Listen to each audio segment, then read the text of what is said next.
Assalamualaikum warahmatullahi wabarakatuh. A'udzu billahi minasyaitonir rajim. Bismillahirrahmanirrahim. Alhamdulillahilladzi an'ama 'alaina bi ni'matil imani wal islam. Allahumma shalli wa sallim wa barik ala sayyidina Muhammad wa ala alihi wa sahbihi ajmain. Qala ta'ala fi kitabil karim. A'udzu billahi minasyaitonir rajim. Bismillahirrahmanirrahim. Summa awrasnal kitabal ladzina astafaina min ibadina faminhum dzalimun li nafsihi wa minhum muqtasidun wa minhum sabiqun bil khairat biidznillah dzalika huwal fadlul kabir. Shadaqallahul azim wa shadaqa rasulun nabiyul karim. Alhamdulillah,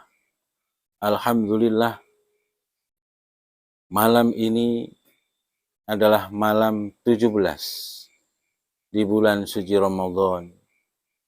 Malam yang penuh dengan anugerah, malam yang penuh dengan sejarah, yaitu turunnya ayat suci Al-Quranul Karim, di mana Rasulullah Muhammad SAW dalam berkholwat mendapatkan wahyu dari Allah Subhanahu wa Ta'ala. Peristiwa itu kemudian diabadikan dengan sebuah nama, Nuzulul Quran. Para pemirsa channel YouTube MWC NU Kudu yang dirahmati oleh Allah Subhanahu wa Ta'ala. Nuzulul Quran atau peristiwa turunnya Al-Quran, sebagaimana kita ketahui banyak dalam sejarahnya, mengandung pembelajaran, pendidikan, dan juga petunjuk dari Allah Subhanahu wa Ta'ala atas pentasbihan seorang Nabi Muhammad SAW dengan sebuah risalahnya. Dan dalam kesempatan ini izinkan kami untuk mengambilkan hikmah di antara beberapa hikmah turunnya Al-Quran. Al-Quran sebagai pedoman hidup, Al-Quran sebagai petunjuk, dan Al-Quran sebagai pembimbing manusia menuju jalan, menuju Allah Subhanahu wa Ta'ala.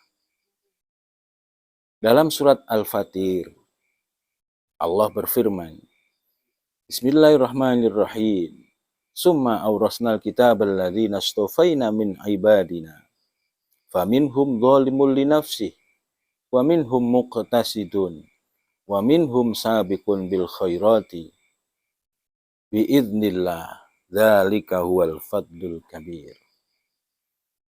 Fungsi diwahyukannya Al-Quran, fungsi ditunjuknya Rasulullah Muhammad SAW sebagai pengemban risalah telah ditunaikan, telah disampaikan pada para sahabat.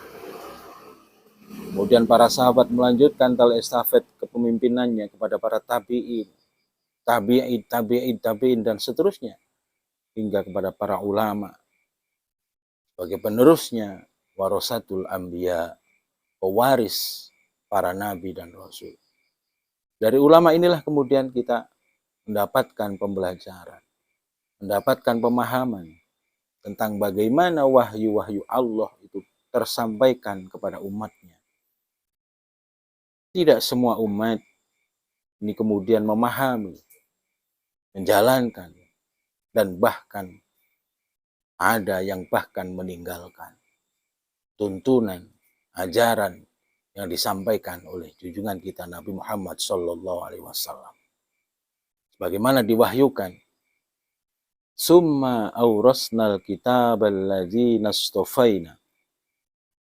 Summa awrasna, mongko nuli marisaken sapa kita alkitaba, kitab Gusti Allah, alladzina marang wong-wong istofaina kang milih sapa kita, milih min ibadina saking piro-piro kawula, milih saking piro-piro kawula ni Gusti Allah Subhanahu wa taala.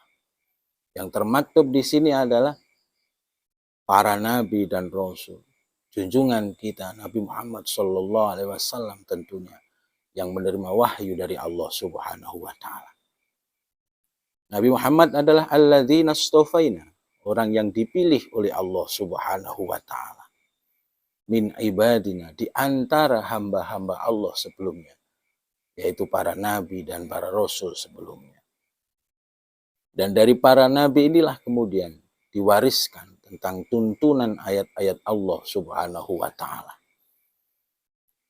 Penyampaian demi penyampaian wahyu yang disampaikan oleh para nabi dan disampaikan oleh junjungan kita Nabi Muhammad sallallahu alaihi wasallam pada umatnya hingga terbentuk umat yang beriman, umat yang bertakwa.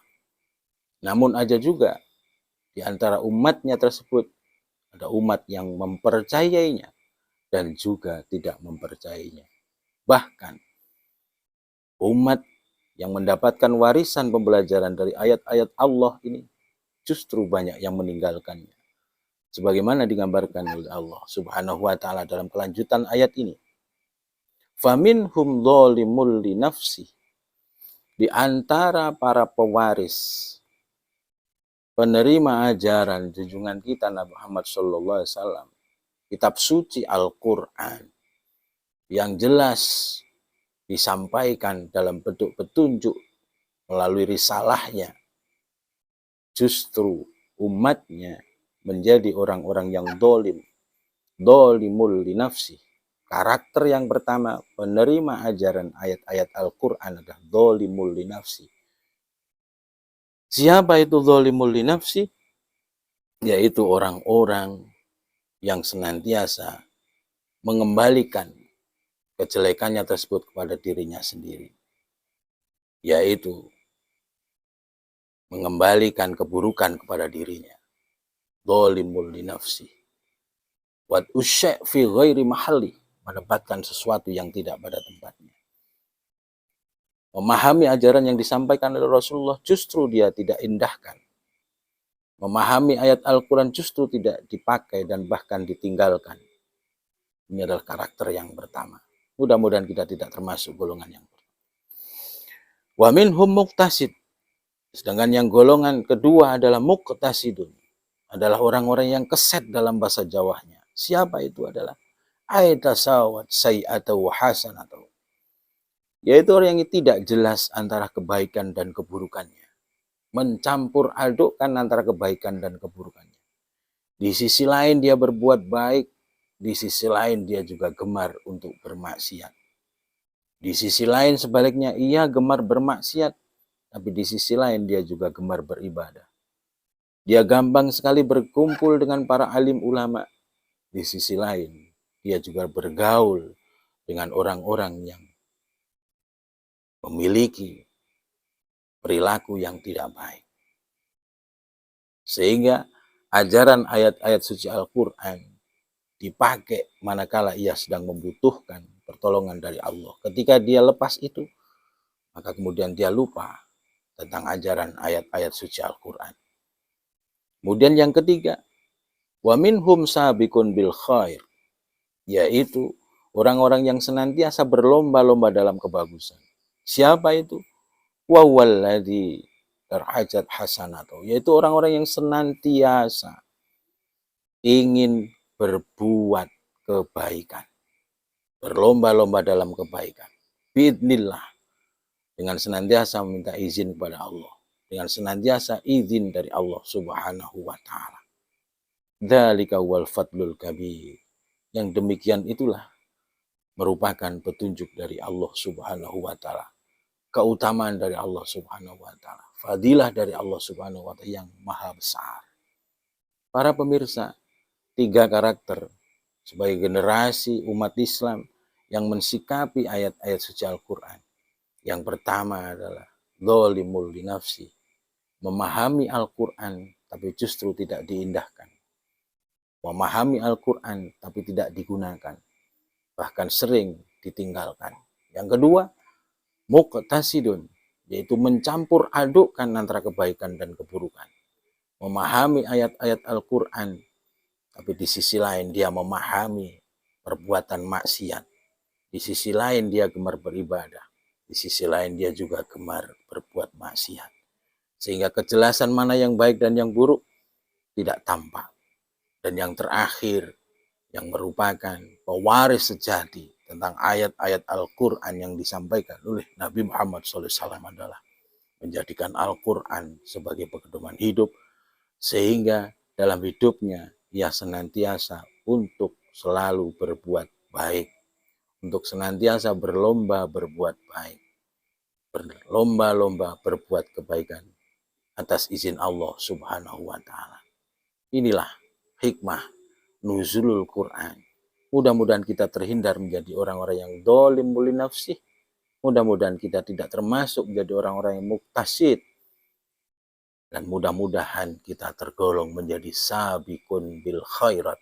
Orang yang senantiasa memacu energi, pikiran, tenaga untuk berbuat baik. Terutama di bulan suci Ramadan. Mudah-mudahan Allah Subhanahu wa Ta'ala menerima amal ibadah kita di bulan suci Ramadan. Amin, amin, ya Rabbal Alamin. Demikian yang dapat saya sampaikan. Kurang lebihnya, mohon maaf. Terima kasih atas segala kurangannya. Wallahul muwaffiq ila aqwamit thoriq. Assalamualaikum warahmatullahi wabarakatuh.